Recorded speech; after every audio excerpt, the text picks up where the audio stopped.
Wow! Hi, gangsters!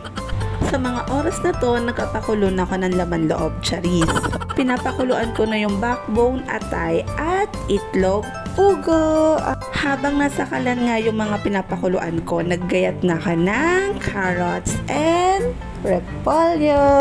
After ko ng veggies, bawang at sibuyas, transition, balat na sila at gayat na rin. Sa kabilang banda, eto na tayo at maggigisa na ng bawang. Inuna ko na nga pala yung bawang at sinunod ko naman na yung sibuyas. Palalabasin lang natin yung kaluluwa at isasabay natin yung mga laman loob. Charis! Magni-mix-mix all together lang sila at lalagyan natin ng patis para dagdag pampalasa at pepper and garlic powder.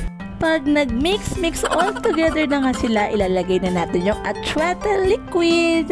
Nailagay na nga natin yung atreté kaya may kulay na. At pag kumikibot-kibot na, ilagay natin yung dalawang coconut flavor. Isang pork at isang chicken. At pag kumikibot-kibot na ulit nga yung liquid natin, ilagay natin yung sotanghon at isabay natin yung carrots. Pag alam nating malambot na yung carrots, isunod na natin yung repolyo at quail eggs.